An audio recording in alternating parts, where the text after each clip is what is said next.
Hello everyone, this is Shahid Riyaz. Welcome to our channel developer man. आज की video में हम एंड डिज़ाइन में सिलेक्ट का कंपोनेंट देखेंगे कि सिलेक्ट की कंपोनेंट की कितनी प्रॉपर्टीज़ होती हैं और उनको कैसे यूज़ करते हैं। लास्ट वीडियो के अंदर मैंने इनपुट कंपोनेंट को देखा था और इनपुट की प्रॉपर्टीज़ को देखा था।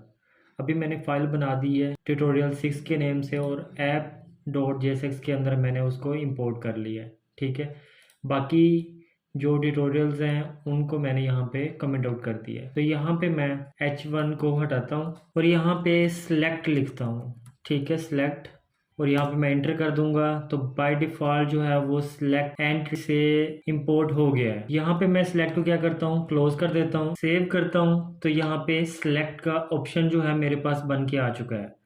अब मैं यहाँ पे क्या करूँगा, फर्स्ट प्रॉपर्टी है प्लेस होल्डर की। प्लेस होल्डर में यहाँ पे क्या कर रहा हूँ, प्लेस होल्डर में यहाँ पे मैं राइट कर रहा हूँ सिलेक्ट अ कलर। ठीक है, तो यहाँ पे प्लेस होल्डर में हमारे पास सिलेक्ट अ कलर। उसके बाद नेक्स्ट प्रॉपर्टी है ऑप्शंस की। ठीक है, ऑप्शंस की प्रॉपर्टी है, इसके अंदर इसमें हम एक अरे पास कर देते हैं। अरे का नेम हम रख लेते हैं माई डाटा। ठीक है, और यहाँ पे हम अपनी अरे बना लेते हैं कॉन्स्ट माई डाटा, और यहाँ पे अरे बना ली और इसके अंदर हम ऑब्जेक्ट बना लेंगे। वैल्यू का रखते हैं ब्लैक और लेबल रखते हैं हम। ठीक है, इसी को हम कॉपी कर लेते हैं, 4-5 हम अपने ऑब्जेक्ट बना लेते हैं यहाँ पे।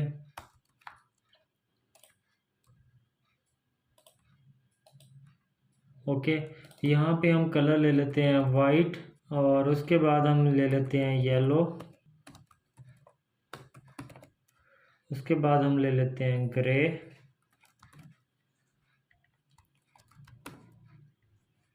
और एक कलर जो है हम एक और ले लेते हैं पर्पल।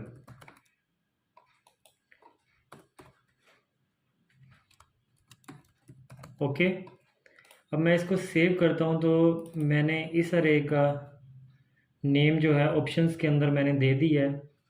तो यहाँ पे हमारे पास जैसे मैं सेव करूँगा ये चल जाएगा। कंट्रोलर से सेव किया, उसके बाद मैं ऑप्शंस में आता हूँ तो ये देखें हमारे पास black white yellow grey purple की यहाँ पे अरे जो है वो हमारे पास शो हो गई है। उसके बाद नेक्स्ट हमारे पास प्रॉपर्टी क्या आती है।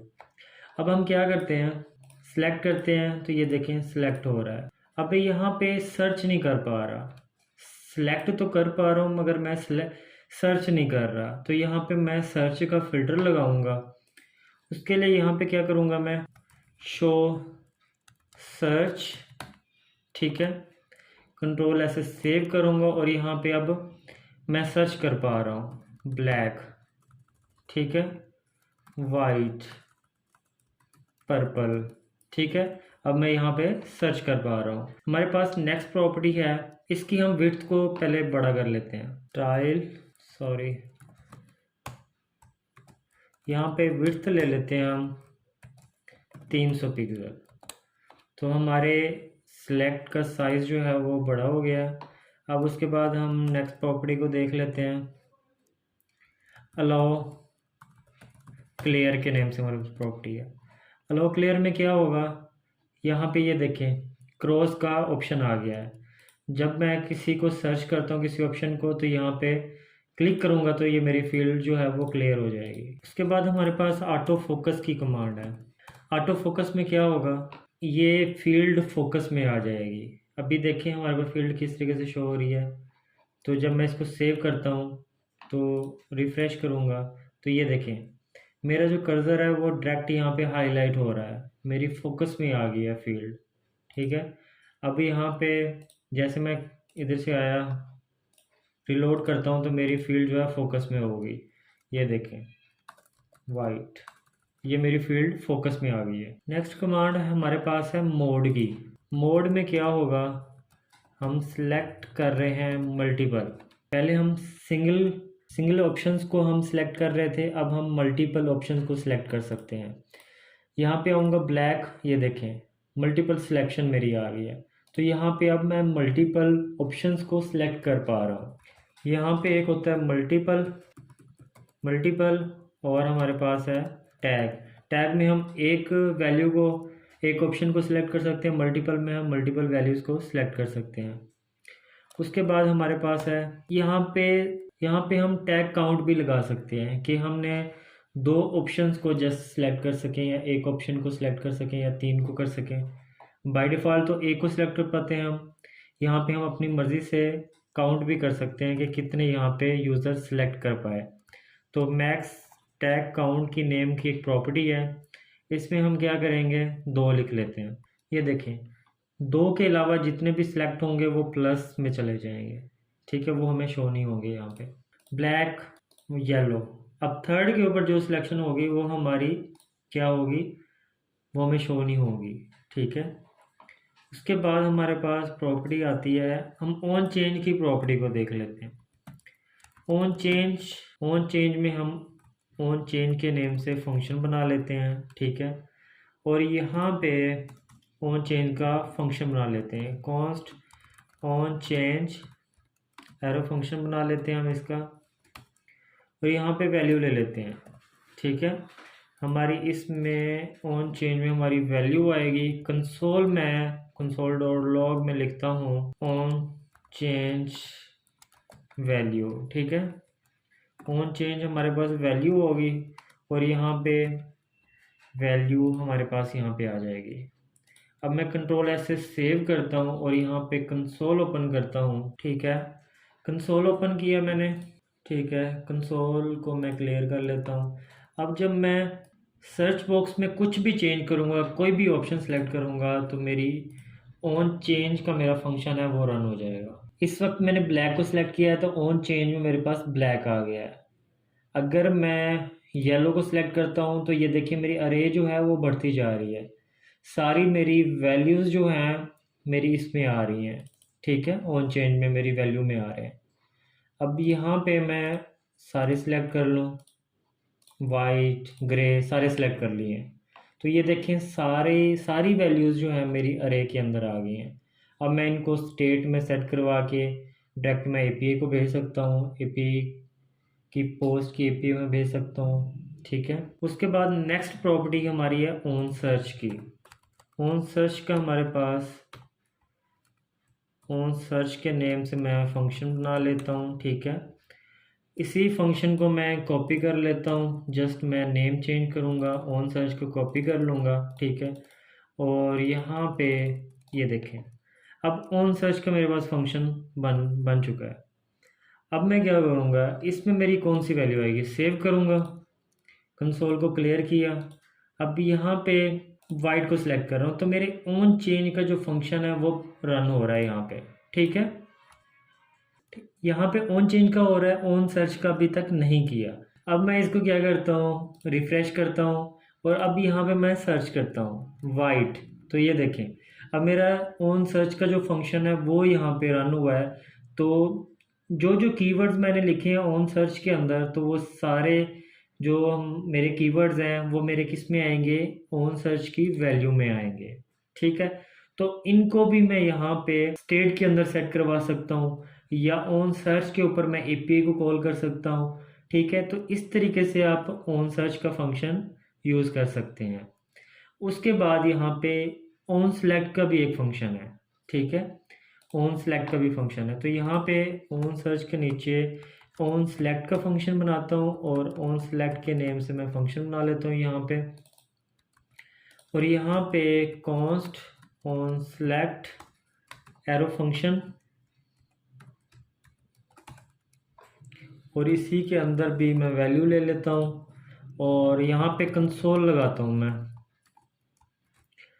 और इसमें मैं राइट करता हूँ ऑन सेलेक्ट का मेरा फंक्शन है, ऑन सेलेक्ट की वैल्यू इसके अंदर आएगी और यहाँ पे वैल्यू को मैं प्रिंट करवाता हूँ।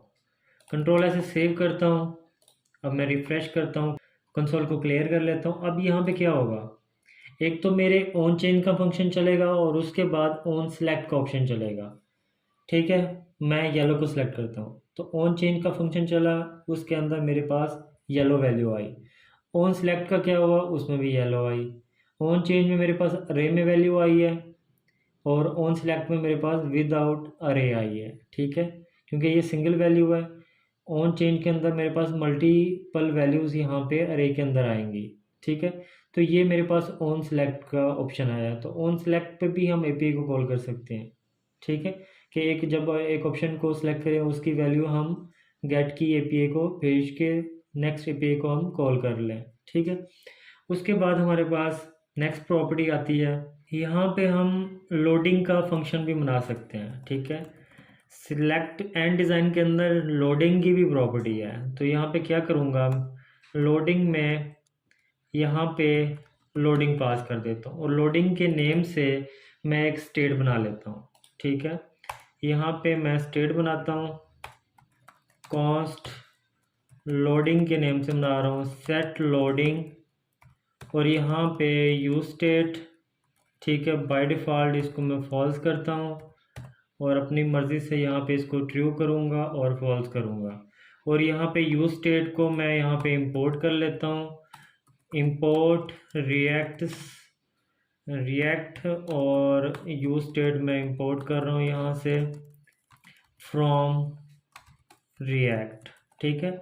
यूज स्टेट को मैंने इंपोर्ट कर ली है। अब मैं किसके ऊपर यहाँ पे लोडिंग को ट्रू करना है और फॉल्स करना है, तो यहाँ पे मैं क्या करूँगा, ऑन चेंज के ऊपर या ऑन सेलेक्ट के ऊपर मैं यहाँ पे किसी के ऊपर भी मैं यहाँ पे लोडिंग को ट्रू करूँगा। मैं ऑन चेंज के ऊपर कर लेता हूँ। यहाँ पे क्या करूँगा, सेट लोडिंग को यहाँ पे ट्रू कर दूँगा। जब भी ऑन चेंज की वैल्यू चेंज होगी तब मेरी लोडिंग जो है वो ट्रू हो जाएगी, और ये मेरी लोडिंग जो है वो ट्रू हो जाएगी। अब ये ख़त्म नहीं होगी, अब इसको मैंने फॉल्स भी करना है। अब मैं आपको ऐसे कोड चेक करवाता हूँ, यहाँ पे रिफ़्रेश कर रहा हूँ, जैसे ही मैं चेंज करूँगा मेरी यहाँ पे लोडिंग देखें, यहाँ पे लोडिंग देख सकते हैं, यहाँ पे लोडिंग मेरी चल गई है, ये अब एंड नहीं होगी। अब मैं यहाँ पे इसका लोडिंग को फॉल्स करना है, तो यहाँ पे क्या करूँगा, सेट टाइम आउट का एक फंक्शन होता है, मैं अब उसको कॉल करूँगा सेट टाइम आउट, ठीक है। एरो फंक्शन बना लिया। अब मैं यहाँ पे क्या करूँगा, सेट लोडिंग को फॉल्स करूँगा, ठीक है। और यहाँ पे मैं इसको सेकंड में बताऊँगा, जब वैल्यू चेंज हो तो कितने सेकंड बाद ये मेरा लोडर जो है वो बंद हो जाए, ठीक है। कंट्रोल ऐसे सेव करता हूँ, यहाँ पे इसको रिलोड कर लेता हूँ, फील्ड मेरी क्लियर होगी, अब कोई लोडिंग नहीं आ रही। जैसे ही मैं यहाँ पे ऑन चेंज की वैल्यू चेंज करूँगा, ऑन चेंज फंक्शन परफॉर्म होगा और मेरी लोडिंग जो है यहाँ पे ट्रू हो जाएगी, और 3 सेकेंड के बाद मेरी लोडिंग जो है वो फॉल्स हो जाएगी। अब देखें यहाँ पे चेंज किया, लोडिंग यहाँ पे शुरू हो गई है। अब जैसे 3 सेकेंड होंगे, देखें जैसे 3 सेकेंड हुए हैं लोडिंग क्लोज होगी, अब दोबारा 3 सेकेंड बाद फिर फॉल्स हो जाएगी, अब दोबारा ट्रू हो जाएगी, अब यहाँ पे दोबारा फॉल्स होगी, ठीक। तो इस तरीके से यहाँ पे इस तरीके से लोडिंग को आप यूज़ कर सकते हैं। जस्ट मैंने आपको आइडिया दिया है, आप इसको अपनी कंडीशन के मुताबिक जो है वो ट्रू फॉल्स कर सकते हैं। उसके बाद हम नेक्स्ट प्रॉपर्टी को देख लेते हैं। मोड की प्रॉपर्टी आती है, मोड हमने देख ली है। उसके बाद वेरिएंट की प्रॉपर्टी आती है। वेरिएंट में हमारे पास आउटलाइन, बाय डिफ़ॉल्ट हमारा जो वेरिएंट होता है वो आउटलाइन होता है, ठीक है। तो मैं यहाँ पे आउटलाइन लूँगा, यहाँ पे फील्ड लूँगा, तो ये देखें यहाँ पे मेरे बॉर्डर जो है वो ख़त्म हो गए हैं फील्ड के, देख सकते हैं आप। तो यहाँ पे मैं प्रॉपर्टीज़ को मेंशन भी कर देता हूँ। वैसे लास्ट इनपुट की फील्ड में इनपुट के कंपोनेंट में मैंने ये चीज़ बताई थी, मैं दोबारा बता देता हूँ। तो हमारे पास क्या आता है, आउटलाइन होती है, उसके बाद फील्ड होती है और बॉर्डरलेस, ठीक है। फील्ड और उसके बाद मैं बॉर्डरलेस भी दिखा देता हूँ आपको। ये देखें बॉर्डर भी यहाँ पे ख़त्म हो चुके हैं और फील्ड जो थी वो भी ख़त्म हो चुकी है, ठीक है। ये देखें लोडिंग ट्रू हो रही है। तो उसके बाद हमारे पास नेक्स्ट प्रॉपर्टी आती है साइज़ की। ये भी मैंने लास्ट ट्यूटोरियल में मैंने बताया था, दोबारा बता देता हूँ। और इसके अंदर हमारे पास लार्ज, मिडल, स्मॉल के नेम से होते हैं। देखें लार्ज, और यहाँ पे मैं मेंशन कर देता हूँ लार्ज, स्मॉल और मिडल। ठीक है, अब मेरी फील्ड जो है वो लार्ज हो जाएगी और इसको मैं आउटलाइन में ले आता हूँ। ठीक है, ओके, लार्ज हो गई है। अब उसके बाद नेक्स्ट और हमारे पास लास्ट सेकंड लास्ट प्रॉपर्टी आती है स्टेटस की। स्टेटस की तीन टाइप्स होती हैं, वार्निंग, एरर। तो यहाँ पे मैं वार्निंग को यूज़ करूँगा तो ये फील्ड जो है वो येलो कलर में आ जाएगी। एरर लिखूँगा तो मेरी फील्ड जो है वो रेड कलर में आ जाएगी। तो इसके एरर और वार्निंग, ठीक है, ये स्टेटस की प्रॉपर्टी है। उसके बाद फील्ड को डिसेबल कैसे करते हैं। डिसेबल्ड की सिंपल डिसेबल्ड ही प्रॉपर्टी है, ये डिसेबल्ड हो गया। अब मैं यहाँ पे इसको कुछ चेंज नहीं कर सकता। आज की वीडियो में हमने काफ़ी सारी चीज़ें क्लियर कर ली हैं। ऑन चेंज फंक्शन कैसे परफॉर्म करता है, ऑन सर्च, ऑन सेलेक्ट, और सेलेक्ट के अंदर इसको हम सेलेक्ट के कंपोनेंट के अंदर हम कैसे यूज़ करते हैं इन चीज़ों को, सेलेक्ट के कंपोनेंट की क्या क्या प्रॉपर्टीज़ होती हैं। आज की ट्यूटोरियल में हमने इस चीज़ों को डिस्कस किया है। अगर आपने मेरी पिछली वीडियोस नहीं देखी तो आप मेरी पिछली वीडियोस देख लें ताकि अगले लेक्चर्स आपको इजीली समझ आ सकें। अगर आपने मेरे चैनल को सब्सक्राइब नहीं किया तो मेरे चैनल को सब्सक्राइब कर लें ताकि मेरी लेटेस्ट वीडियो आप तक पहुंच सकें। अगर आपको मेरी वीडियो पसंद आई है तो आप मेरी वीडियो को लाइक कर लें। मिलते हैं नेक्स्ट वीडियो में। Thank you, bye bye.